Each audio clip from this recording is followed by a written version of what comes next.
The Spurs also dealing with injuries. They're expecting to be without Kawhi Leonard for their opener on Wednesday. Monday, contract news out of San Antonio. Not too long after admitting to being frustrated last season, LaMarcus Aldridge has reportedly agreed to a contract extension that will keep the four-time All-Star in a Spurs uniform throughout the 2020-21 season. Now, coming off of the season where Aldridge took a ton of criticism for his playoff numbers, Aldridge could have opted out after this upcoming season, becoming a free agent. Now the 32-year-old will be under contract for this year, plus 3 more after that.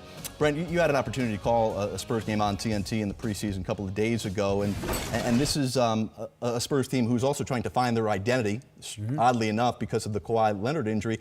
But it seems like now, even before this contract news, the Spurs are going through him. Do you think that they're trying to make him happier there? Well, I think, yes, there has been the Spurs coming towards LaMarcus Aldridge with the news of LaMarcus coming out saying that he talked to Greg Popovich in the offseason. They had a good meeting of the minds. LaMarcus expressed to Pop some of the things that maybe he felt like he could be better in terms of how he was used offensively and where he could be more comfortable on the floor.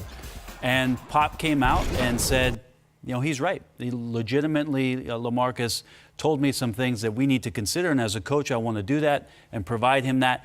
They've done that all this preseason, Isiah. They have gone to him in the post. He played 36 minutes in their last game against the Rockets, was phenomenal in that game. We had a chance to do that last Thursday. The fact of the matter is, for the first month of the season, they're going to be relying a lot, if Kawhi Leonard is in fact out for 7 or 8 games, who knows potentially when he comes back, LaMarcus will be the focal point.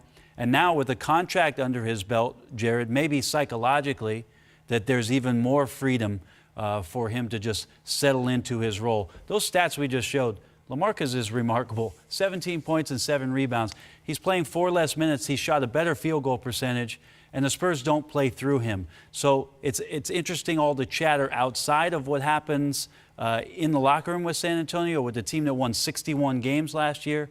But LaMarcus is primed and ready, and it feels like they have plowed the path and made it clear and wide open for him to have a successful season.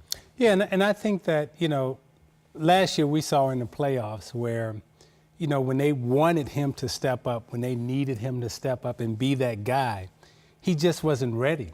You know, he had been that in Portland, but because in San Antonio they really didn't feature him, I think now there's an understanding that, okay, I'm the guy, we're going to play through you, you're going to get touches on the post, and post players, they need rhythm, they need touches. You can't come to a post guy and give it to him every 1 out of 7 times down the floor.